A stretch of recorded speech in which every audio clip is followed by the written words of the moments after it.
Guys, I'm JR. I'm a third year, yes, rising fourth year, just finished clerkships. So in between, I guess, the two. Oh, there's Madison too. There we go. Currently at Mayo and planning on orthopedics. Hi. Hello, everyone. Oh, you Go can go. ahead. Hello, everyone. My name is Jessica Pereira. I'm a third-year medical student at Trinity School of Medicine. I am hoping to match into plastic surgery, so fingers crossed for that. And that's it for me. Okay. Hi, my name is Annalisa. I'm a third year at UT Health Houston, and I'm planning on applying into orthopedic surgery. Hello, my name is Kazmila Kabin, or K for short. I don't know if you can hear me. Oh, okay. I'm from South Africa, currently in Shenyang Medical College in China.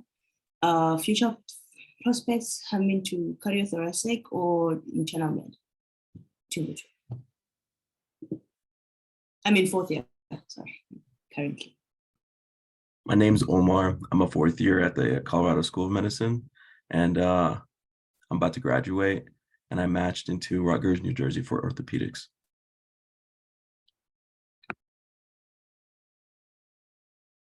Congrats, Omar, and thank you all for introducing yourselves. The way we're gonna go through things is we have a lot of questions that people already submitted, and we're kind of gonna do it in like a chronological order through medical school. And we'll kind of ask specific people questions based on what you expressed interest in talking about in your registration form and what year you are in medical school. So since the first thing is pre-clerkship courses, your preclinical classes, we're going to go ahead and ask some questions about that area. A lot of people wanted to know what types of study resources that you guys used in those first and second years. Maybe Jessica, if you want to take that one. So the preclinical years for me was an adjustment, and that I had to learn how to study in a different way than I was studying for undergrad. So I was somebody who would get the PowerPoints in undergrad, and then I would write notes down. I'd be rewriting the PowerPoints. I did that for my first exam. And when I tell you, I learned so quickly that that's not the way to do it. And there's just so many slides. I had to like speak to upperclassmen on like, how do I study? And I found out that watching videos worked well for me, especially as a first pass through material. And like not even trying to just learn all of it, just see the words for the first time. It's going to be new terminology. So I did videos, and there's actually YouTube is great. So I like to use Ninja Nerd a lot, especially for biochem. And then I also use Dirty Medicine for just like, I use them all throughout like third and fourth semester, the pharmacology, the micro. I'm sure other panelists will tell you the same thing. So because I like videos, Sketchy for micro saved my life, and farm, like to this day, it's so weird. I was doing a question today, and I remembered something from second semester of medical school, and I said the weirdest thing, and my friend looked at me and was like, what? And I was like, the guy who's making spaghettis, KOH, and he was like, what? And I was like, that's the answer, just put it. And I know it is. So videos worked well for me. That's what I did in basic sciences. And then for the first time in my life that I start using practice questions while studying. I never did practice questions in undergrad. I don't know if that was anybody else's experience. I got to medical school and everyone's like, you need to do practice questions. I was like, no, I'm not ready for them. Like I'll do questions on the day of the test. Those will be my questions. And I quickly learned practice questions, videos.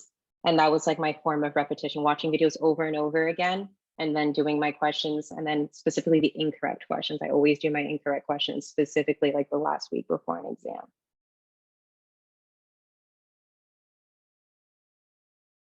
Thank you. Annalisa, if you want to talk a little about maybe what resources you used, and also how you kind of picked out like what the most important information is, since we get so much thrown at us in the beginning. Yeah, I mean, I think those are all great resources. I would like to echo Sketchy. I think everyone pretty much uses Sketchy. I mean, I guess I've met a couple of people who said it doesn't work for them, but you know, that's the exception really.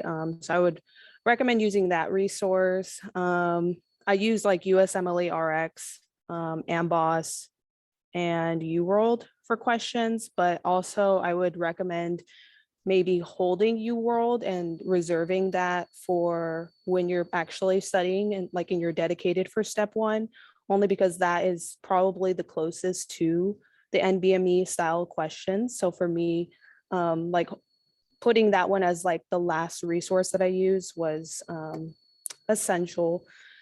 And then I think you said the second question was, it was like, Picking how, what's the most important information, like the high yield stuff? How yeah, do you- oof, that's hard. I guess so. First year, I was using a lot of like Pathoma, and essentially everything that was in there was high yield. And I remember watching those videos, and they would say like, "Oh, this is high yield. Oh, by the way, this is high yield," and it's really true. Like a lot of it, like that's a hard question. I don't even know how I picked out like what specifically to focus on. Yeah, maybe another panelist has a better answer for that, because really I just sort of approached everything as like I need to learn it. Yes, it's a lot of information, but if you do sort of like active recall, use Anki to your advantage, like those are all going to help in the long run. So I don't know if someone else has a little bit of a better answer on how to select the high yield info. Yeah, I think like using the resources that have been mentioned is basically high yield, because those are like specific to the most important things that are going to show up on exams, whereas like your lectures are going to be have a lot of low yield stuff. So if you're kind of like sifting through PowerPoint slides and stuff from like your lecture, it may be kind of difficult to know what's high yield. But if you're actually using kind of the resources that have been mentioned, you're kind of already placing yourself in like the high yield bucket of information. There's going to be some things that are higher yield than others. I think the best way that you can identify what that is after you watch the videos and do those kind of things, like as you're doing practice questions, what's continuing to show up on your practice questions, what's showing up more than others. What Anki cards are always on practice questions, those are going to be the more like high yield things. But it is really hard to know before you kind of already kind of get in the flow of seeing lots of practice questions or cases in the clinic and stuff. But yeah, that's my 2 cents on how to go about it. I don't know if this is controversial or not, but the way that I did it is very different because I did not focus on class material at all. I focused on step one mainly because I was part of the last group that took step one that was not pass fail. And so that score actually mattered for us. And so what I ended up doing is I focused more on the practice questions, and I finished 3 Q banks in the first 2 years.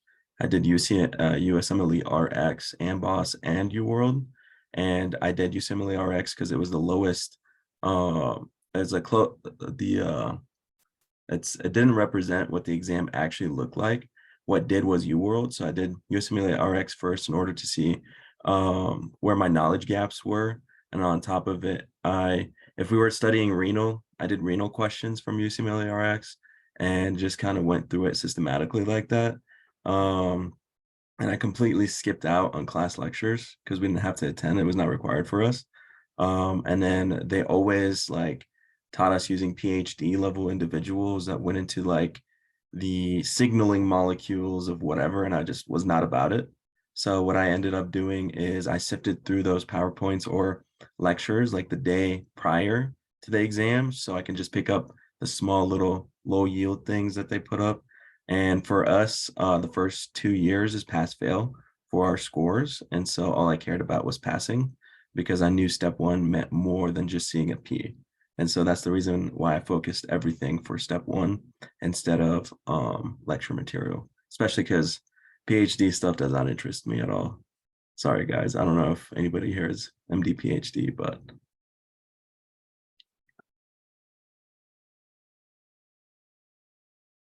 That's all awesome advice and glad to hear it because that's what I'm trying to move towards at this point too. If we could have some people talk a little bit more about like transitioning into first year and starting med school and kind of everything that comes with that aside from the academics, with like maybe moving to a new place and being in this new environment and having all this information thrown at you, and kind of how you handled that transition. Maybe Kay, if you want to talk about that a little bit. Yeah, a bit of a struggle at first. But the thing that I had to adjust on is moving to a new continent, new time zone, where when I'm asleep, my family's awake. When they're awake, I'm asleep. Adjusting to different cultures and different ways in which people think, because in my country, we think kind of the same. It's kind of like we grew up with these people. But now I'm meeting people from different countries and continents and having to adjust to how they reason with certain stuff, and having to not just respect also their religions and stuff, but to understand it, so that the conversation keeps going, was kind of an adjustment.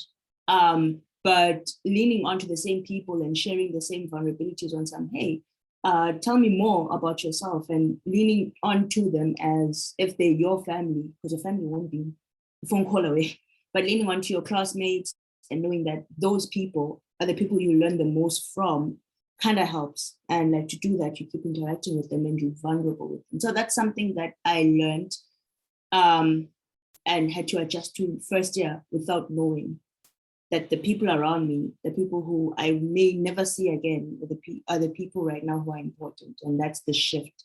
And then there was also a language barrier shift. That was a struggle, but it still is. But what that taught me is it's okay to ask for help. Even if like you don't know someone, ask for help. It's easier to ask for help from people who are, like I said, in the same country, because you know how to approach. But like, it's very surprising how there's humility all over. And approaching people and approaching life like that in places where you don't even know how to say hello, well, it will surprise you, but it's something that you should adjust to. And I feel like things like cultural shock come into place when you don't know how much humility is around you. And not to say that it's just limited to that. It's something that I learned moving into a new continent. But yeah, basically all the principles that you're raised with, that's something that is kind of exposed when you're in another continent. So that's outside of academics, that's what I had to learn. Yeah. Thank you. If any of our other panelists want to kind of talk about that transition, we'd love to hear your thoughts. And also at any time, if any of the specific questions, you have something that you want to say, please feel free to unmute and share with us. I'm sure everybody would appreciate different perspectives. So I have another thing that I would add. Medical school is really difficult mentally, emotionally.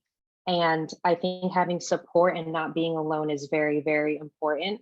And so a way that I found their classmates and colleagues to like mingle with and talk to is like attending school events, when it'd be club fairs or learning about different clubs that are going on, the ortho group, the surgery group, family med group, the OB-GYN group. You go and you meet so many cool people, they host events and you become friends with these people. And it doesn't have to be, well, I'm not interested in OB-GYN, so I'm not going to join the OB-GYN group. You can still attend these events. They're more than welcoming at these events. You get to speak to other people. This is also a way where you'll see some of your upperclassmen and they can also give you good feedback on how to navigate things through the school. They also can give you tips on how to excel in classes. They're also good emotional support because they've been there. They were first years, they were second years. They've been in that class that you're so stressed out about. So those were like places where I met really good people and they helped me out. And they serve as guides like throughout your whole career, because then when you're a third year, they're now fourth years or their first year residents, and it just keeps going, and it's like a good cycle. And because although you have friends, you come into medical school and you have a set of friends, it's really hard to explain and relate all the feelings that you have, and nobody else gets it more than your classmates and your colleagues. So that I found helped me a lot emotionally. Get used to things they tell you about, oh, this spot is really good, or this grocery place is really good, or there's a good, taco place. And sometimes just a taco saves the day when you're having a miserable week. And I'm like, oh, I didn't even know this place existed. I would have never known. They just go to the library, class, and back. So it helps to meet other people. They tell you about cool things that are from that area because they've been there for like, a year, 2 years, 3 years. They know all the cool spots. They even invite you to things, and it's just new experiences. So that helps a lot. It keeps like the mental in check. The mental has to be there for medical school.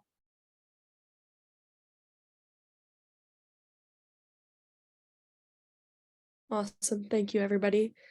We kind of touched upon STEP a little bit in the previous questions, but we can talk a little bit more specifically about kind of how you studied for step 1 and kind of what that process looked like. I know it's a little different now that it's pass fail from maybe when Omar took it, but if JR, you want to talk about kind of your study schedule, when you started studying, and what types of resources you used and strategies you used. Yeah, for sure. So I took STEP. It was the first year that it was pass fail. But I think I approached it like I basically asked what Jessica was mentioning, people who were a year above me that I had developed relationships with, how they went about things. And so I think I approached it similar to how a lot of people did who, when it wasn't pass fail, which I highly recommend. It's going to save you down the line. But basically what I did was like studying started just through my blocks, and I would use Anki as a way to basically study for STEP. So as I'm going through classes, you start like almost universally in like biochemistry or something like that, and histology. So I'd be going through the classes and unlocking cards and continuing to see the same cards over and over and over again.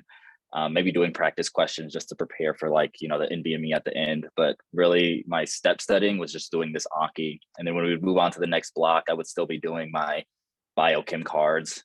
So I continued to do all of the cards that I was doing. And so like by the end of my pre-clerkship time, I was, you know, finishing out in GI or whatever, but still seeing biochem cards every now and then.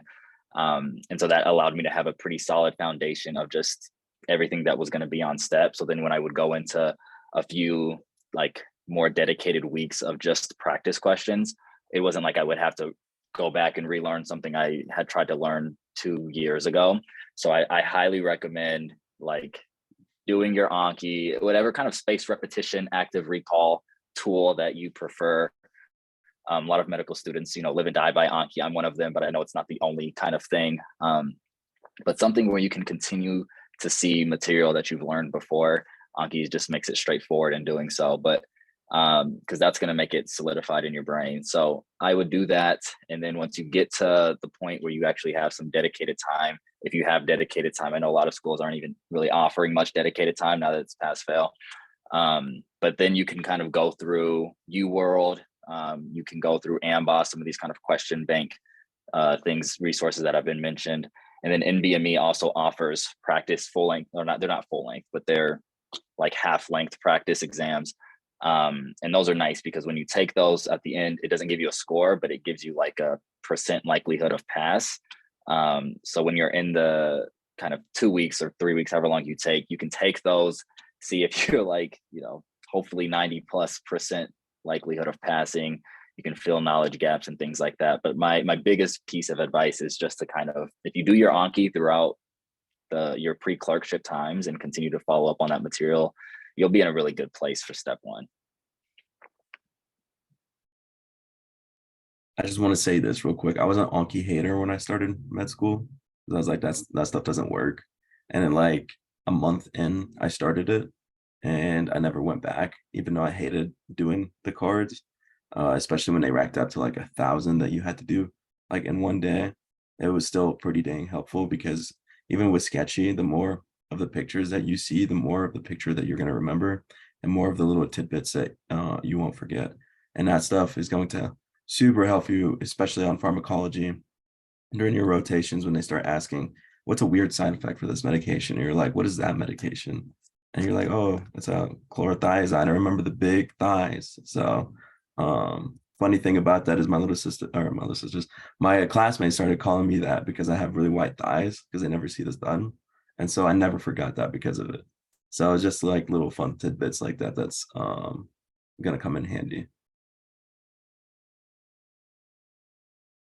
Also, I just want to say, I know step one is now pass fail, and I've seen through, you know, mentorship and talking to others.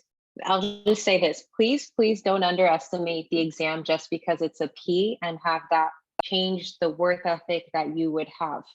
Because although, yes, it's a P, it's, I think, 196, this is information, as Omar just said, that you're carrying in with you into step two, into your clerkship. So just doing enough to get by and just get that P, it'll catch up to you.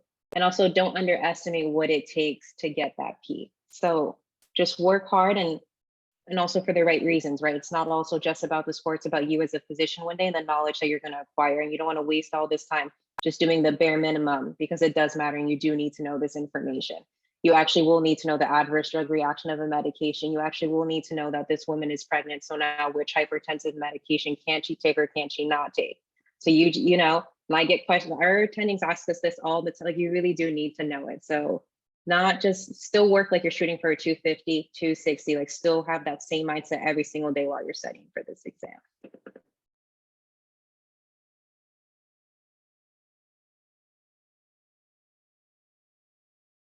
Awesome. Thank you guys.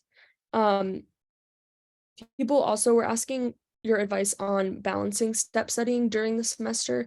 I know for me, like having all of the old material kind of piling up while you're still trying to learn new material is kind of overwhelming. So if any of you have specific advice on kind of how to balance reviewing the old material and keeping up with Anki with the other blocks while you're also learning a new block and kind of how you manage those.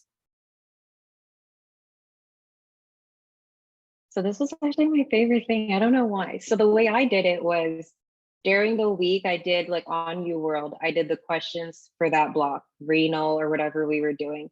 The weekends, I do my incorrects and then the subjects previously. So like in third and fourth semester, that's when I would redo histology questions. I would do random anatomy questions, the physio questions, and bring them back that way. So the weekends, I would do the old questions. So you still remember what is Foley's fracture? How is it displaced? You know, what is herbs exchanges, like all those little things. What is the pathology, you know, renal cell carcinoma? So I would do that on the weekends with my incorrects and keep the week dedicated to what we were doing during that module or during that block. And I did that through UWorld questions. So I'm not an Anki user, I'm a UWorld user. And I'm one of those crazy people who like, I religiously do 100 to 200 questions a day on a bad day. But like, that's my way of repetition. As like Omar does 1,000 questions, JR's doing these flashcards. That's like how I get my repetition, is doing questions over and over again. I'd like to add on, I'm also studying for STEP, but they don't give us like dedicated time because I'm in IMG. So how I review the old questions is I do question banks on Anki on times that are where I find free time. Like if I'm in the bus or I'm in class and this type of lecture is not, I'm not listening to it. That's where I do my old cards, and weekends, just like you, Jessica. And then in the mornings, that's where I do my new cards. Like I'll wake up earlier, maybe have an hour, 30 minutes, 2 hours, depending on the day, where I do new cards and when I come back. But during the day where there's spare time, that's when I do the old question banks. And that kind of helps out with, you know, making sure you on step and like you're keeping up with the old material. So I don't know if that helps, but yeah, just filling your day up with that.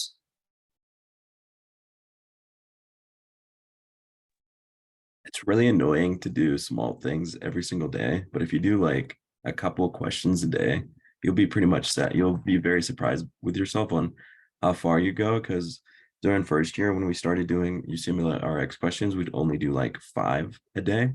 And then by the end of like, I think first and a half year, because we started studying ahead or whatever, we finished pretty much like 75% of the Q bank. And the amount of stuff that you're going to remember from it is not going to be, you know, 100% every single question that you do, but you're going to take something from that question that you use for the next Q bank that you do, if you decide to do it that way. And so small little consistent things are going to lead to big changes. It's kind of like that gym analogy. If you go to the gym, you're not going to see the results instantly, but after a period of 2 to 3 months, you're going to see that fat loss shed off, and then you're going to just, you know, be shredded. So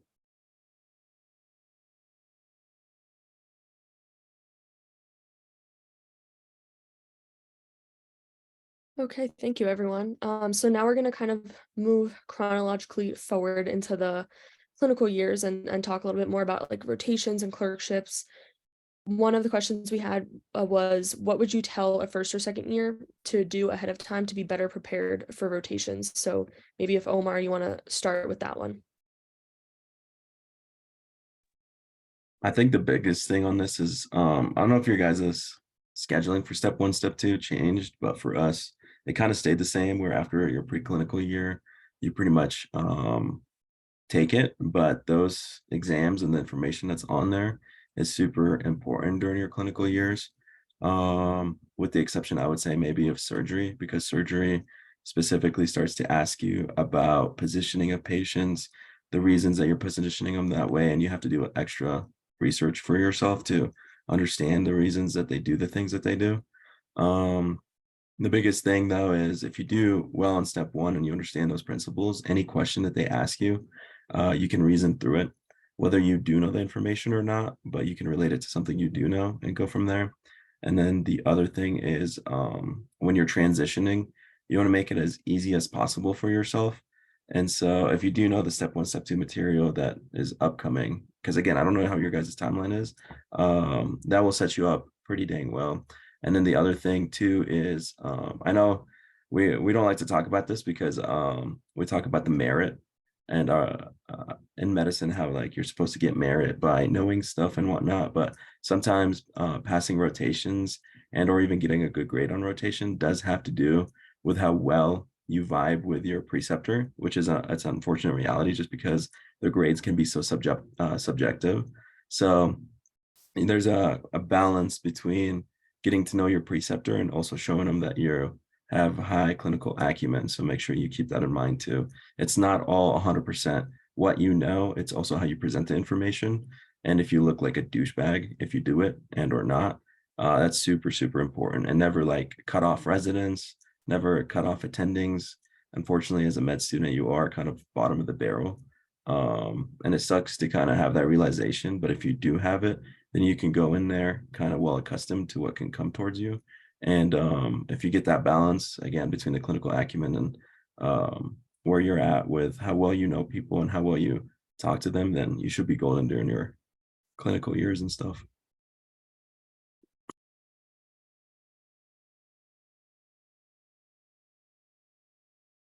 And then maybe Annalisa, if you want to talk about how you can stand out on rotations or how to succeed in rotations, how to get the honors or the high pass or whatever you might be aiming for. Yeah, so I mean, obviously you don't have to do this, but one thing that I like to do is we're evaluated based off of a rubric and everyone has access to that rubric. So depending on your institution, you can look at that and determine like what categories they're judging you on. But one of them is like looking up research topics for us. And so one thing that I do in my rotations is every week I'll send out a research article that I read and sort of my takeaways from that research article to the entire team. It's a little bit extra, but the way I see it is I rather be a little bit extra on my rotations and secure a good evaluation than, you know, want to fly below the radar and, you know, just blend in sort of thing. And then end up at the end of a rotation with like a, you know, a mediocre evaluation, which at my institution, evaluations count for about like 50% of our clerkship grades. So it's a pretty big chunk. And so for me, I rather do those little things that are going to help me stand out than, you know, not do those things. But again, you don't have to, I'm not saying that all of you guys have to do what I did, but just a recommendation. And then let's see what else. I would also recommend that if there's a certain field that you're interested in and you know beforehand. So like for me, it was orthopedics. I went in during my first 2 years to go help out the orthopedic team. So that way, whenever I was a third year on my orthopedic rotation, I had some experience within the field. I wasn't like totally new to everything.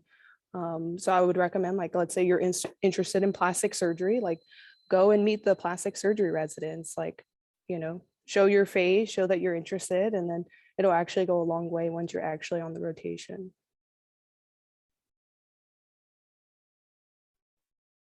I Can would I add? echo that. It's yes. And also it's like the little things you think.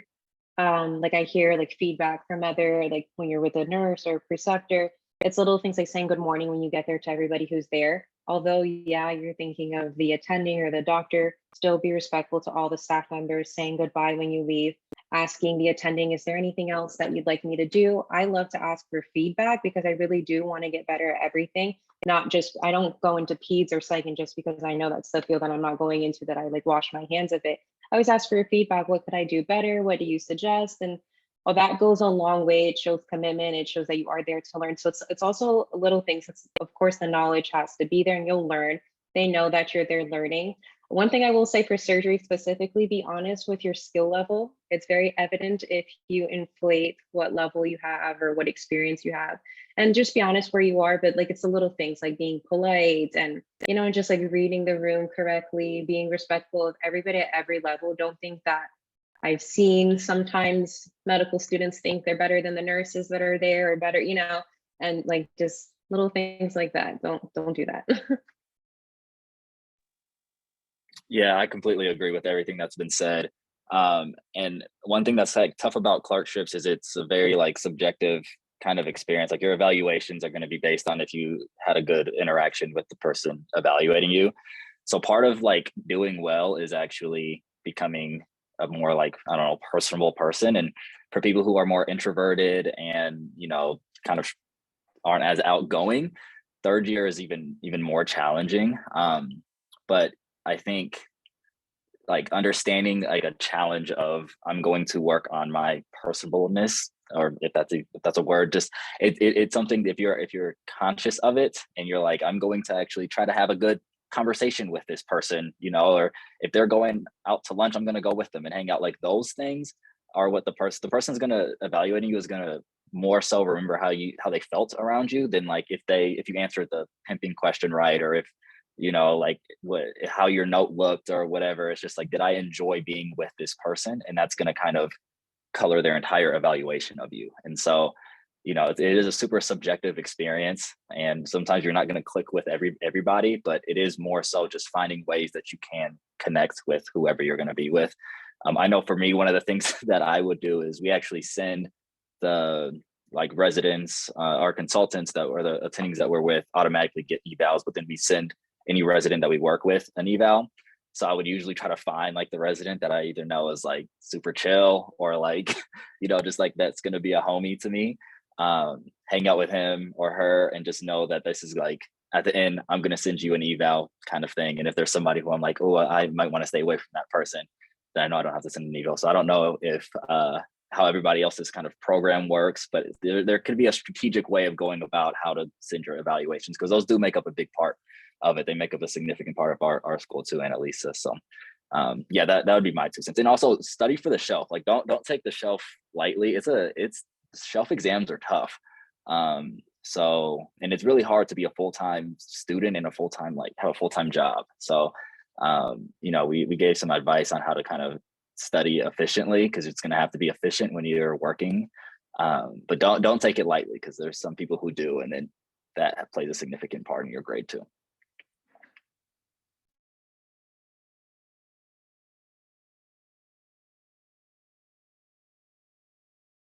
Kind of with that, could we talk a little bit more about how to study for shelf exams and kind of what resources you guys use for the shelves? If anybody wants to take that.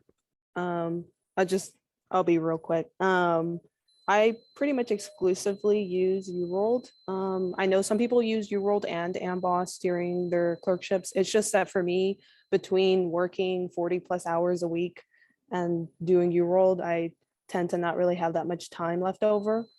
So for me, I'd rather just focus full in on UWorld and of course, like keeping up with Anki. And then of course, doing the practice NBME exams. So I tend to just stick with those resources, and it's worked well for me. So I don't know if anyone else has any other comments. The practice NBMEs for sure are the most similar to the shelf exams. I prepare for the questions on the practice NBMEs and for the shelf, of course, using UWorld. So it's kind of like the same strategy that you're using in clinicals, except there's much less time. You think there's not enough time. I don't mean to scare you all. You think there's not enough time in first and second year. There's like no time third year, really. And then I love Dr. High Yield, you guys. So he has free YouTube like videos online, and then he has like these little books. I think I have one right here. And there's like these little books, and I take them on rotation. He has one for each specialty, and I take them and I like read it in between when there's downtime. I read them in the morning, and it's like all the high yield information. And I cannot tell you how many questions have come like on the shelf exam that I literally knew only because of that. Like just because it's this quick one line, he's like, don't forget this. This is the adverse for that. This is the tricky answer for this. And it helps me with my test taking skills. So I really recommend them, and they help, and they fit in your white coat on the side so like you can have it with you while you're walking around. You can read pages. So that helps me. What'd you call him? You said Dr. High Yield? Yes, Dr. Heidel. He's great. So the videos on YouTube are free, and he has like like for each shelf exam, it's like an hour and a half long that he goes over like most commonly asked questions, and then his whole book is just like, it's great. It really, really is. And I'm saying this as somebody who's not a good test taker, and this makes me look like I'm a good test taker. I also heavily relied on UWorld. I also did Anki. I did Anki through clerkships as well. And I took a similar approach of like I started in peds, and by the time I got to my last one, which was psych, I was still doing peds cards because I was kind of approaching it like getting ready for step 2. But yeah, and there was a few Emma Holiday has amazing like YouTube. It's like an hour and a half like YouTube videos. I know her peds one is like the traditional like high, like people use it for peds a lot, but she has other ones, and it's basically just like a lecture on preparing for the shelf. And so like the night before the shelf, I would just watch that on like 2 times speed and spend like 45 minutes getting in her, just going through the most high yield things, and she has them for like OB and peds and all the other things. So that's a good resource. And then Divine Intervention podcast is fire. I don't know if that's like, I feel like he's been recently doing mostly step 2 stuff. But I guess, yeah, this would also be on your shelf. So Divine Intervention podcast, he'll go through like literally like today's, because I'm literally listening to this all the time, but it was on like hypernatremia. And so if you're like on internal medicine or something, like that's going to be an important topic for you. And so it's just something you can pop in when you're on your drive or walking from campuses or whatever you have going on. That's something that I found very helpful. But other than that, it was kind of my traditional Anki and UWorld practice questions.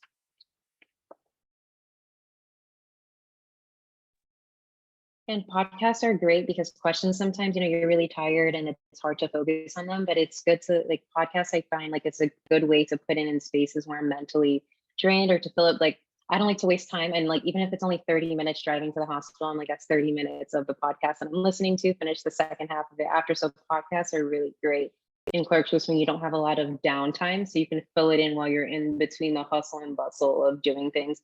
I listen to it while I shower. I listen to it while I get ready to go. Because like I feel like every minute counts, and it flies. I would just like to answer really quick the question on someone asked like how to set up your schedule, especially if you're interested in a certain specialty. So the way I approached it is I knew I obviously was interested in ortho. So I scheduled that like sort of in the middle of my schedule because I didn't want to start with it because I knew there was going to be adjustment to like learning how to use Epic or Care4 and the EMR, as well as just like learning how to present and all of those little things that you learn in the beginning. It's, a learning curve that you get through pretty quickly, but it still is a learning curve that you have to get through.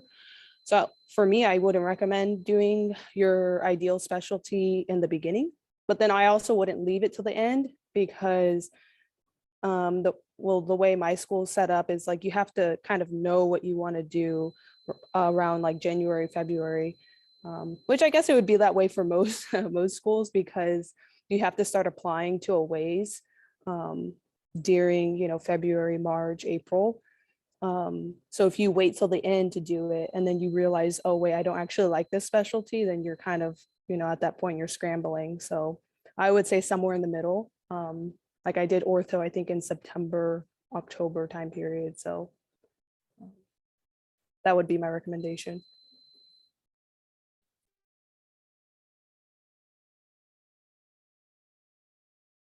Before we move on to the next topic, Winifred has just joined us and is one of our panelists. If you want to introduce yourself really quick, and then we'll go on to the next topic.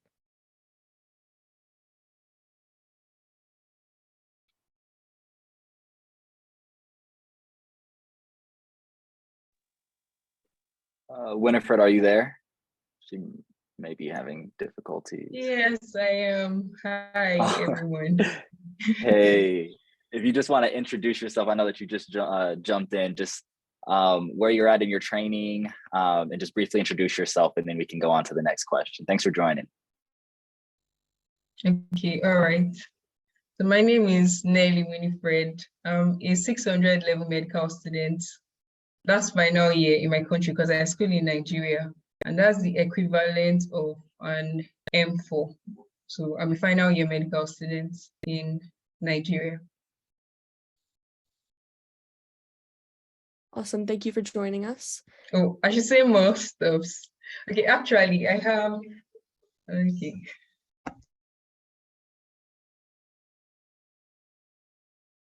Before we talk a little bit more about step 2 and away rotations, You can go ahead.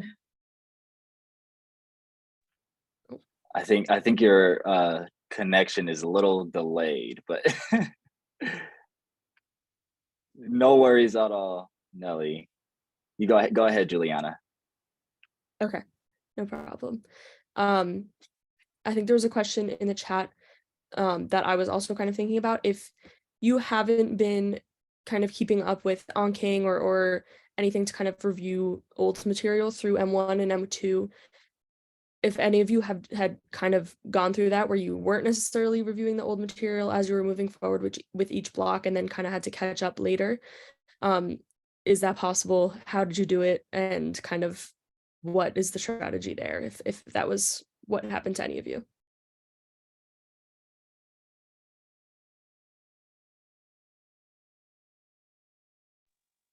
So I definitely, I think I've helped a few students kind of like catch up in doing kind of a similar thing. So one thing so the OnKing deck in specific is like a massive deck. And I think that you can either like fall victim into this like burst of energy of I'm gonna do all of OnKing, which is just like unrealistic. But I think if you go about just like unlocking a chunk of cards on a daily basis, we've been kind of talking about how like the repetitive actions are gonna be what's ultimately gonna give you the success instead of just like, I've already gone through peds, neuro, psych, and OB. I'm just going to unlock all of those. Like that's just, you're not going to get through anything and you're going to be done with it. So what I would recommend is as you start going through like practice questions, there's an amazing add-on that like an Anki add-on that like as you do UWorld, you can like copy the UWorld question numbers into your Anki. And this is what helps one of the students that I've worked with before. He would do UWorld questions, general UWorld questions that have all of the other clerkships in them. And then he would just be unlocking the specific things related to the questions that he's seeing. So it's ensuring one that he's, only doing super high yield things, again, focusing on the things that he's seeing in questions. And then two, like he's, instead of having to unlock thousands of cards at a time, he's probably unlocking like 100 or so a day, which is still like a pretty good chunk. So that's one way that you can go about it. Another way is just if you did just want to do, choose, I'm going to unlock 50 cards a day from a different kind of block and just try to get back into the flow of things. The challenge, if you go about it in that way, is you could just be randomly unlocking things that may not be high yield.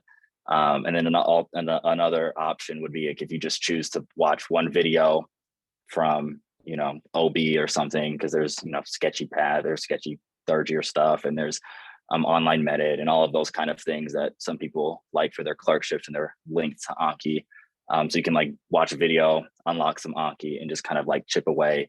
But it's mostly like a step 2 prep, like long-term kind of thing. So I don't think that it's like the end of the world if you want to start Anki now. If you have step 2 in like a month, I wouldn't worry about it. I would focus mostly just on doing practice questions and just ripping off practice questions. And like Jessica uses those as her repetition, just focus on that. But if you have step 2 and like, if you're on your second or third clerkship, like you're still so early in the game that it would be relatively easy to kind of just catch up on some of the ones from the previous clerkships if you just chip away at it, over time.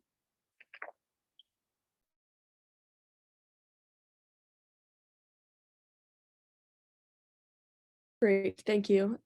So now people wanted to ask a little bit about away rotations and how to succeed on them and the best way to kind of strategically schedule them. Omar, if you could talk a little bit about the aways that you did and kind of how you put your best foot forward there. So for surgical specialties, away rotations, at least for orthopedics and I believe plastics too, they're super important. And the reason they are is because if you look at the stats, most of the people end up at the programs they did rotations at. Um, and so it's important to kind of like establish where you want to go and all that stuff, which when I was doing this last year, I had no idea. So I'm military, so I had that added thing with the HPSP where I had to figure out my military rotations before I did anything. And so I did my military rotation first, and that was kind of a shit show because the military system is so slow. But then after I figured that out, I started to pinpoint kind of what I wanted in a residency program, and it's kind of crappy that you have to think about it this early, but things like location, prestige, what type of things that they offer, like research wise and or specialty subspecialty wise is important to consider. And then one of the things that I really highly valued is the diversity. And so I looked for programs that had good reputations and maybe had a little bit more diversity than the school that I was at offered. And so after talking to my mentor, we had an entire list of programs that I wanted to look into. And then the more that I researched every single program, which this was kind of overwhelming because I had to do this on top of doing Anki, on top of doing practice questions, on top of doing MBME stuff. It's doable, but some of that stuff might have to take a back seat for a couple days while you're doing this because this does tend to take a big chunk of time. But as you're researching the programs, you start to realize one of the biggest things is it really does come down to things that you want, not what somebody else does. So based on location, let's say you want to go back to the East Coast or West Coast, make sure you prioritize those schools and those programs instead of schools in the Midwest. And the reason, again, is because you will most likely end up being there, and setting up a network early on while you're on the away rotation is super important. I made friends with a lot of the residents of where I went. So I did 3 rotations. One was at BAMC, which is in San Antonio. 2 was at Henry Ford in Michigan, and the third one was the University of New Mexico. And I still talk to those people now, and actually a couple of them helped me with my rank list. So if you really get buddy with the residents, they're super chill, super nice. They'll help you out. But it really comes down to what you want in a program. And I know it's kind of hard to decide that right now because the biggest things that you're going to have to look into is blue collar versus white collar, which I didn't even know what the hell that even meant. And most programs are a different breed of those two.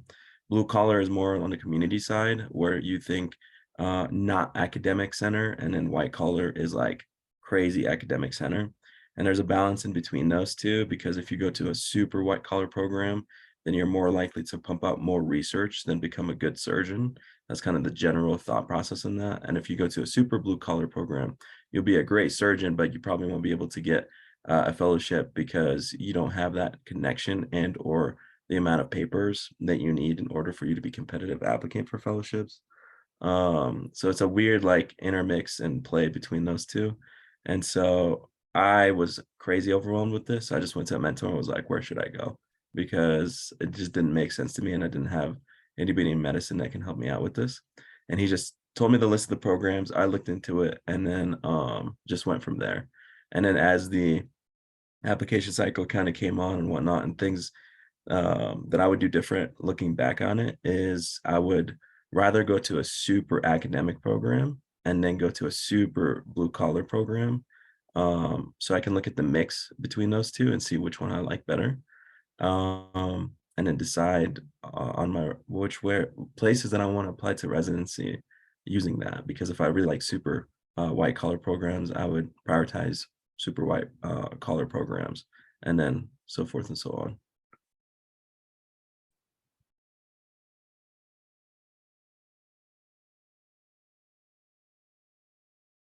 Great, thank you so much. You kind of talked a little bit about research, and I know that it's likely becoming a more important part of residency applications with step 1 being pass fail now. A lot of people asked in terms of the number of research activities or publications that people kind of aim for to apply to the more competitive specialties, or just really any specialty in general. how many, what's like a baseline number of research projects that people kind of aim for, or how many you guys have been involved in, or kind of how you got involved in research in the first place, and just kind of talking about your research experience in general and how you think that will play into your residency application. Jessica, if you want to take this one to start.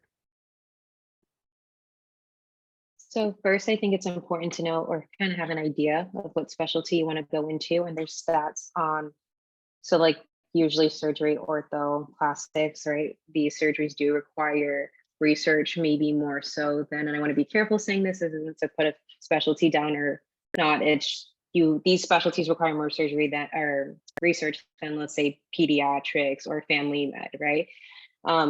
And then you can go not only on like programs that you're interested in, but also right now, since all the match results have come in, there's what is it? It's like the National Match Residency page, and they'll show you the applicants that got into programs and what is the average amount of research and publications they've had. Plastics, for example, the average applicant had 13 research publications and or projects that they were working on. So then I know that, for example, me having 2 is not going to cut it. So I know that I have a year and a half, give or take, to try to at least, get more. So you can go and see what the average is for each programs that you're going to, your specialty as a whole, just so that you can have an idea. And then also some programs favor it more than others. And all this is online, and you can see, and I suggest that everybody takes a look at this, because you don't want to miss out. You could be a great applicant score wise, but if they're really big into the research and they're really, looking for an X amount of research, the 255, 260 is only going to go a long way if I only have 2 research, right? So that's my take on that. Yeah, I would definitely echo, using that website that you mentioned, we can actually see what the averages are. I'll also add that, like, depending on your med school setting, like the expectations for your research productivity is going to be different. If you go to a school that doesn't have a home program, for example, and you get like 2 publications, and also to differentiate, like when you're applying, you have like research like projects. That doesn't necessarily mean publications. That can be like abstracts or other things. But like if you're at like Howard or something, and you don't have a home program and you get 2 publications, like that's going to look a lot different than being at a really big major academic center where you have tons of resources and then you only have 2 publications. Those will look differently. And so, I think it is important to know what you should be shooting for. But if I think it's important that you also know that program directors will be looking at where you go to medical school. And if you're not productive and you go to a place where you had the opportunity to be very productive, that's going to say one thing, versus if you don't have the resources and you're still trying to find projects and you're jumping on things, that says another thing as well. In terms of my personal experience, I did research before starting medical school. So for some of these specialties like orthopedics, a lot of students now are even taking research years, just because research is being valued at such a higher degree now that step 1 is pass fail, like Jessica mentioned. And so people are taking research years. I just did a research year during my gap year, basically, which was helped, I think, a lot for me. But it just to know that is an option for students interested. If you feel like you are falling behind in the research game or whatever, research years are available. Not that you can take them, at the end of 3rd year, I think is a typical time that many students will do them. And then I think one of the biggest benefits of research is you're going to do it to get the number, or to get a publication or a project or whatever. But one of the main reasons I think that students should be doing research is to develop that mentorship relationship. It's like the easiest way to find a mentor. It's kind of hard to just like jump into like med school and just be like, oh, I'm gonna like, it's research is like the way, I think, that the door to mentorship. So that's one of the biggest reasons. And then also, if you have opportunities to present at conferences or do kind of those kind of things, the networking, what Omar was mentioning, opens up a lot of doors. So I think getting involved in research, regardless of like what specialty or how many projects you're shooting for, is going to be very, very important for, establishing those things as well. That's my 2 cents on it. Yeah, just to echo on what you just said, JR. especially for us people who are IMGs, and that step one is a pass fail.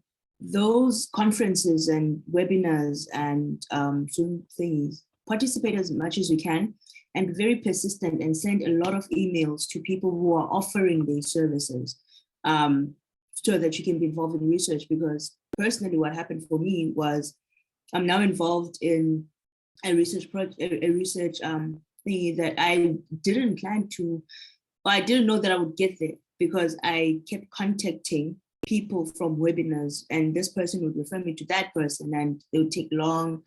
But be persistent, because it shows when you are sending applications that, oh, okay, you were involved in a research in outside of your country, or like you took the initiative, especially in schools where they don't prioritize research. In my school, for example, it's not really a priority. The lecturers and the doctors don't really speak about the research that they do, but you'll know about it when you go and ask. So like really take the initiative. It looks good, especially for us who are outside of the US, if you're planning to go into. So yeah, I just wanted to add an echo on that. I'm gonna hijack this a little bit because I have a interesting take on this, because the number game is something that you actually do have to finesse, because the amount of stuff that you have to do every single year goes up. And so for me, orthopedics was not my number one. When I came into medical school, I literally had no clue what the hell I was doing. And so I knew I wanted to be competitive just in case if that was an option, and or plastics or the competitive specialties, that should set up an application that will have everything on it, right? So I started looking for research projects in my field and in everything else. So if you look at my application, if you even hit me up on PubMed and show some love, you'll see some weird ass publications that I have out for pediatrics, for infectious disease, internal medicine, and then a couple ortho ones too. And the reason I did it that way is because not only does it show like, hey, ortho was not my number one at the very beginning, but it became my number one as I like progressed through medical school and learned more. But I have the skill set in order to pump out publications, whether it's in ortho or anything else, because they're very much, they have a lot of transferable skills, right? And then the other thing too, I even have an urgent care paper. I have a lot of random things, right? And it's just because I was churning and turning and trying to figure something out. The other thing that you can do to finesse the numbers and make it work for you is if you have a group of friends that are very much high achieving and also want to do, really competitive specialties. Like I had a friend that wanted to do interventional radiology, another anesthesia, neurosurgery, and then it was me and a couple other general surgery friends. They would get their contacts and then they're like, hey, I have this research project. And they're like, you want in? And we would tell them like, oh, that sounds kind of weird. I don't like it. Or yes, I want it. And so what they would do is they would make us either second, third, fourth, fifth authors or whatever. And we coalesce as an entire research group and finish that specific project. And so that's the reason why I have random projects and a bunch of random things. Especially because if you do your part, let's say you just have a data collection, you'll be third author on a publication that your friend has first author. And then let's say you do another publication where you're first author, your friends will have second, third authorship, or however you want to really make it work with the PI. And then both of you guys will pretty much be able to get something out of it. And I even have like what is it called? An opinion paper for COVID, because one of our mentors was the editor-in-chief of this specific journal. And he told me about it, and I told my friends about it. And so because opinion pieces are not like super high yield, you don't want that many authors on it. So the way that we did it is we paired up. So we'd had a group of two. And so it would switch. I would write a paper and then my friend would edit it. And then I'd be first author, he'd be second. And then he would do a paper and I would edit it. And then he would be first author, I would be second. And so that's two papers right there with not doing as much work. There's a lot of finesse things that you can do in a game like that, so you can get your numbers up. One thing that I would make sure you know is whatever piece of information your friend writes down, you better memorize it and or know it by heart. Because if somebody asks you about it, because I got asked about these papers too during my what is it called, residency applications and whatnot, you better talk about it, you know what I'm saying, and then know what you're talking about and say it with conviction and confidence, or else they're gonna be like, this dude does not know what the hell he's doing. I don't even know how he got on these papers. But if I had done this earlier, and all of my friends have done this earlier, we would have easily gotten 30 plus publications in the 4 years. I think I only got to like 15 or something like that as of right now, that and not all of them are even published. But I didn't have to do as much work as you would assume I did by seeing 15 publications on my thing. And then the other thing is, there's talk right now about the entire application in ERAS being revamped for the way that they list research activities, which I found is interesting. Nothing has been 100% set in stone, but the way it works right now is if you have an abstract, a publication, if you went to a meeting or whatever, you can list those as separate things, and it counts as separate publications or research things that you did. So let's say you did an abstract, then that got submitted and you got a manuscript published. Those are two separate things. And then you went and did a poster presentation, that becomes 3 things. So one project can lead to like 3 to 5 things, depending on how many times you presented it and how many times you did it. And when you go on there, it'll say you had 5 research experiences, not just 1 because of that publication. That's super important to know, because if they changed it, and if they change it, then just keep that in mind. That means you actually have to do 10 publications at this point, instead of like 1 publication that will show as like 4 or 5 different things. I see my name was essay. Sounds illegal. It sounds illegal, but honestly, this is how it works even during residency, because when you have that strong network of people, one person is gonna like love research. I'm not that person. So there's like different ways that you can go about it too. You know, you got to play the game. They're gonna tell you how high you do, or jump through this hoop, and you're gonna have to jump through it. So Yeah, Yeah, I love all of I- that. That's the I- true finesse. Oh, sorry, Annalisa. I was just briefly going to answer one of the questions that was a bit up just before we missed it. It was just basically like, how do you go about finding a PI and like connecting with them to get on their research project? I can just answer super quick.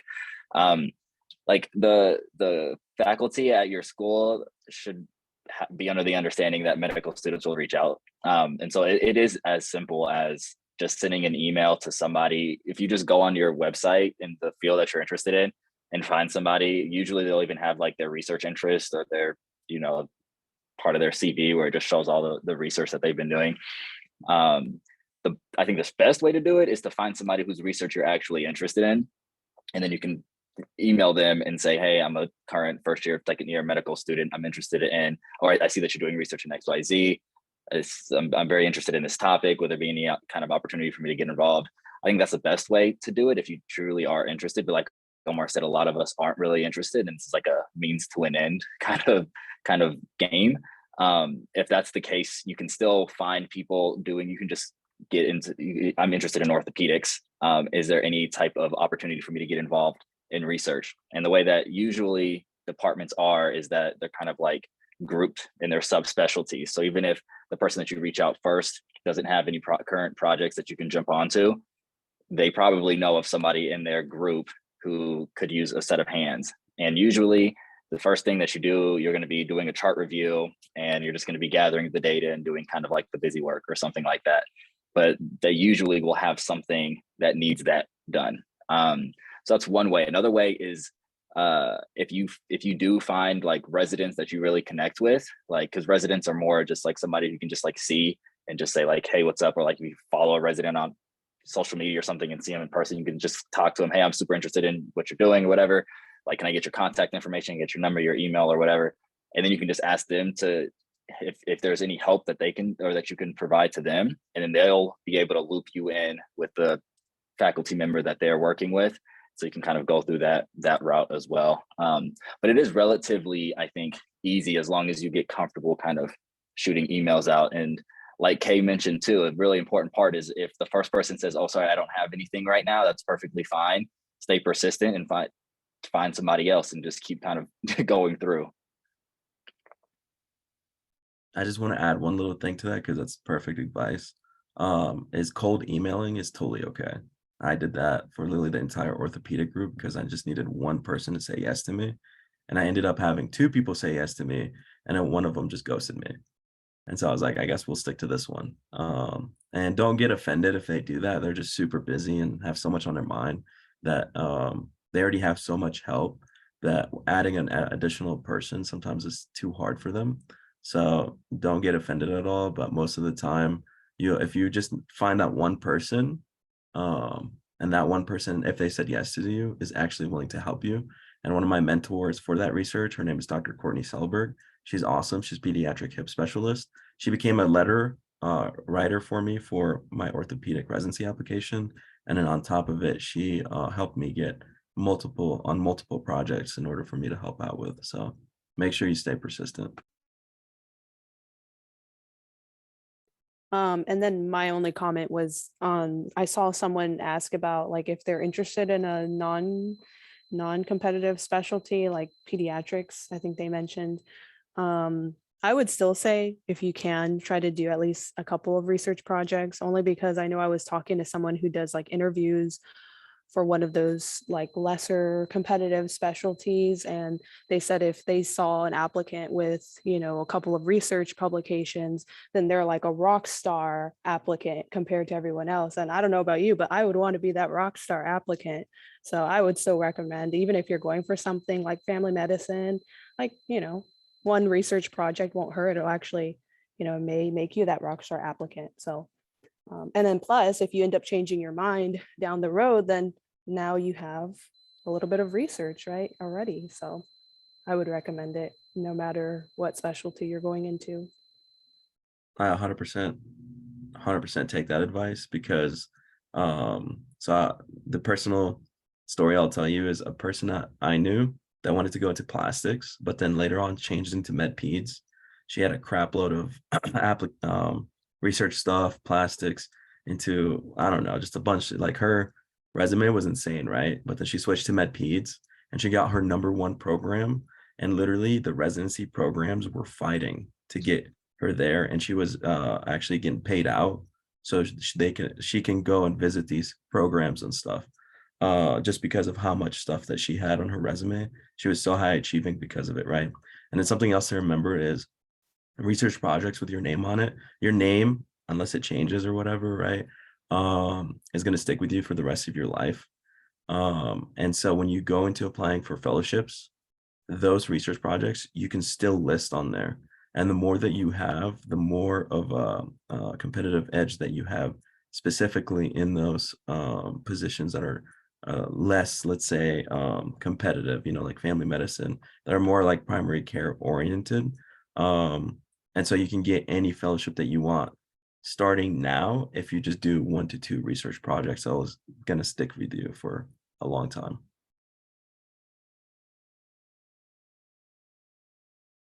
And we keep saying publications, but also just doing a case report, for example, can be a good way to start with research if you're nervous. And how do you get case reports? And your clinical rotations, you introduce yourself and you say, hello, so-and-so, I'd like the opportunity. If, you know, a case presents itself, I would like to write up a case report. So if I, you know, come this way, and then you take that case report, you write it. And then again, another thing that it's not good to do is you present that at your like local conference or the conference to the specialty organization that you want. So yes, publications, of course, you know, it's like top tier, it's great. But if you don't have any, you can also do case reports, and you can do them in any field. The field you're going into, it would be great to have research in that, but also if you get an opportunity in pediatrics, do it. If you get an opportunity from a family med case, a psychiatry case, and then also with research, I know something that I had to change my mind about. I would think that research had to be like groundbreaking. I was like, well, what am I going to do that's groundbreaking? Like, what am I going to cure or discover? But it's like a case report is just a interesting case or a rare case or a new treatment that was used outside of, you know, the standard guidelines of how we would do it. And it can also be a relation that you had to that case that makes it unique. For example, I had a pediatric case that I was able to do, even though I'm not going into pediatrics. The reason why I was given this case is this was a family from Senegal, West Africa. They were French speaking and did not understand English. And their daughter, who was only 4 days old, had viral meningitis. And I literally it was my first week of pediatrics rotation. And the doctor was asking, does anybody speak French? And I said, I do. He goes, do you really speak French? I was like, it's my first language, actually. And so then he assigned me the case report and like the language barrier sometimes when you're treating a foreign patient. And so now I have a case report on that. And although I'm not going into pediatrics, I'm going to present it. I'm going to try to present it at the upcoming AMSA conference. So just keep that in mind. It doesn't always have to be just your specialty. It doesn't always have to be a publication. And that's for any specialty that you can go and do a case report for.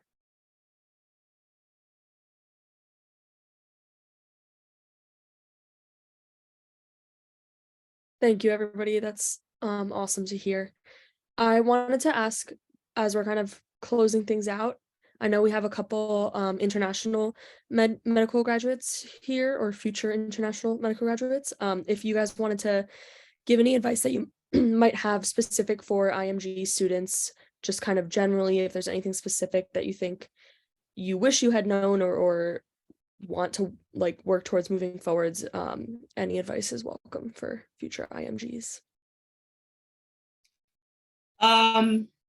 So when you start out, it would be great if you knew where you want to end up or which country you want to end up because of board exams. And then when you start your M1, 2, 3, 4, continuing, you could follow the curriculum of that specific board exam. So for example, I want to write board exams back home and USMLE. I know other friends of mine want to write CLAB. So each country really, or continent, has different board exams. But if you know from the start where you want to end up, you can kind of follow that curriculum. Because usually what you learn in the country will be based on the country. So for example, in China, hepatitis B is very prevalent, but in my country, HIV is very prevalent. So they don't really focus on what I need to know for when I start working.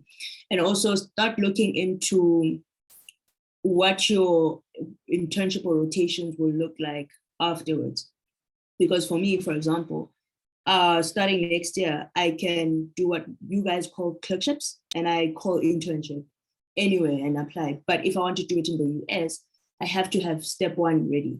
So like do your research as to where you want to go and what that looks like after. And if you want to work there, also look into the degree that you do. If you're not awarded an MD, maybe you awarded MBBS or whatever the case may be, the country in which you want to practice in, does it accept that? And make sure the school you go to is accredited. And yeah, just do your research before you move, right? Yeah, that's what I would advise in the beginning. And be prepared for cultural shock and or social awkwardness. But other than that, that's it. That's what I would advise. I would advise if you're going to practice in the United States specifically, make sure you're going to a US accredited medical school as an IMG. So that would be like your St. George's, your Trinity, your Ross School of Medicine, Sabig Xavier. The Big Five is what they call them. The reason why I say this is ECFMG, which is like our over headlining program that governs the internal IMG programs, is the requirement that your core rotations, your clinical rotations, have to be in the United States. So the schools that are not US accredited, their core rotations are not in the United States, and that alone will just be a huge hassle for you applying for residency. And as high as I know people who have such amazing scores, and because they didn't do their rotations in the United States, it's like a whole problem. So I really make sure you're going to a US accredited school and a school that is doing core rotations in the United States if you want to be a practicing physician in the United States.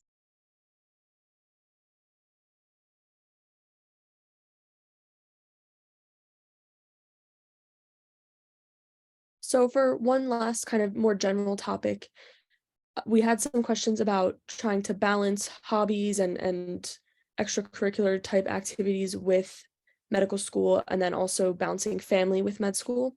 JR, if you want to start with balancing family with med school, and then we can let some other people talk about everything else that they balance. Yeah, for sure. So I think I feel like there's like having a kid in med school or something.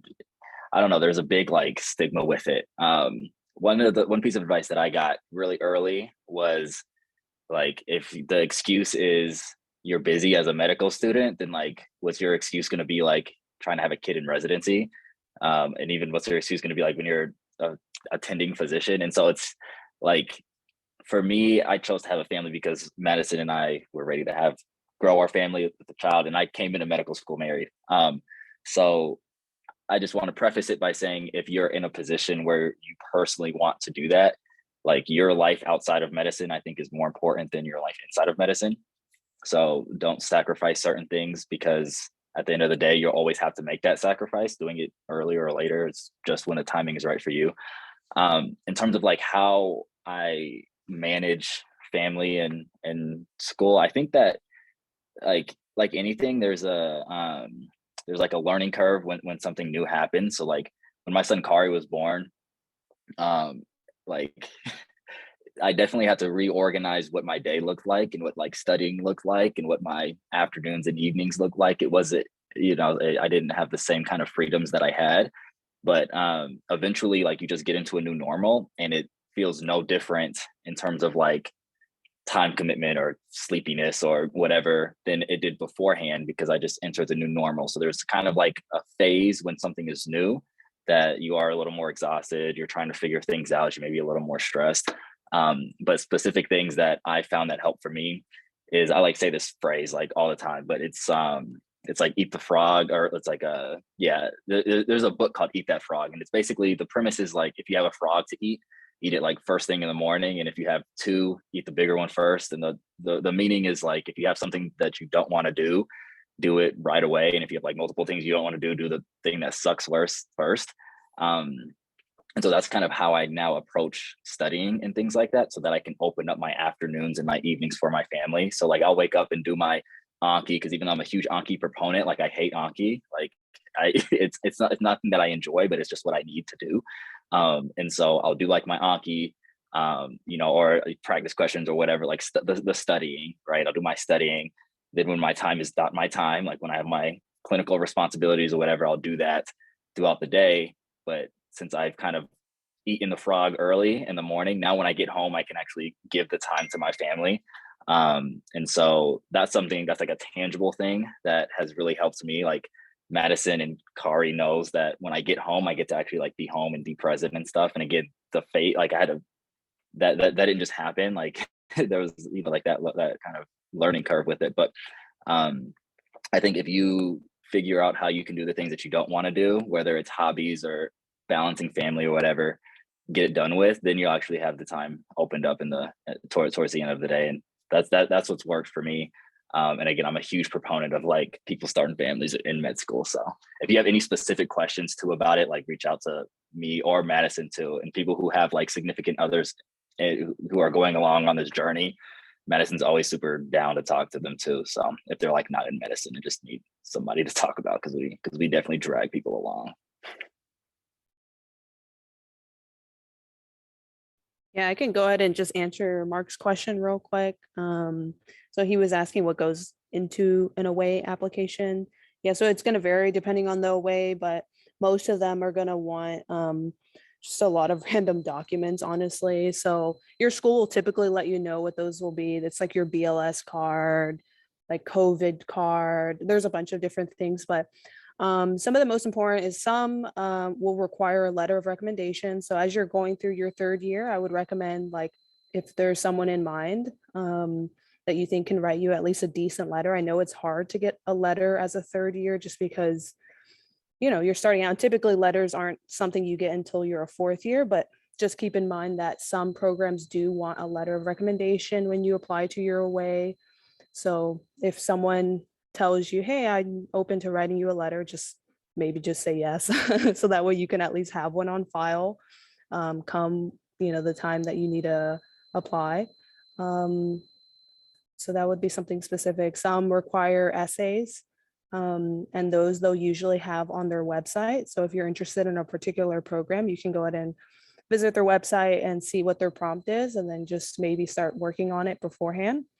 And then also, like, your personal statement, start working on that throughout your third year, because it's something that you're going to want to like write and then leave it alone and then revisit it, because obviously when you revisit it a couple of months later, you're going to be like, oh, wow, this paragraph is terrible. And then, just start rewriting throughout the third year. Plus, if you ask someone for your letter of recommendation, they might ask like, oh, can you send me your personal statement? And it would be, good if you already had that ready. But yeah, I think it's really just essays, maybe a letter of recommendation.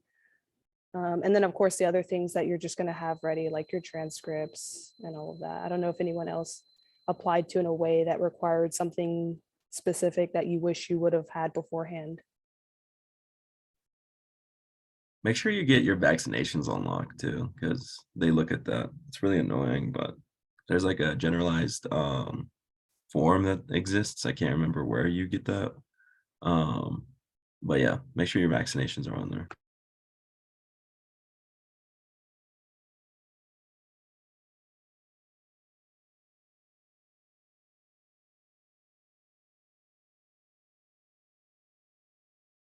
If anyone else wants to jump in and talk about balancing academics with everything else you do in the rest of your life, I think it'd be helpful to hear. Yeah, just learn to set boundaries also. Like you don't have to do everything. If you don't want to do it, then don't. If it sounds like a maybe, then don't. And try to don't be too strict. But at least when you're scheduling your day, just make sure you put the sleep first and whatever it is that you need to do, like JR said, the frog analogy. Have those tools and then maybe like the top 3 things that you need to do. Like don't put pressure on yourself. But if something feels like a no, don't do it so that you have more time for the things that are a yes, is my advice on that. And it helps.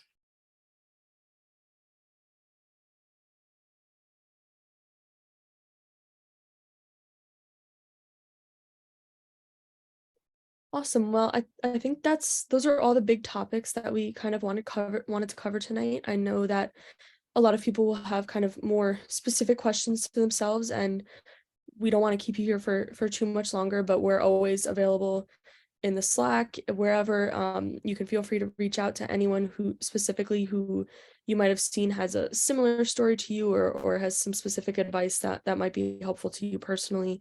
We're here for everybody, and there's people at all stages of the journey to a career in medicine here. So hopefully we can all support each other as we're all kind of going through it together. But with that, I think that's pretty much it for tonight. But thank you guys all so much for coming. For our panelists, thank you. This was super helpful, I know, for me as a first year, and I hope it was helpful for everyone else too. But thanks so much for all your support, and thank you everyone for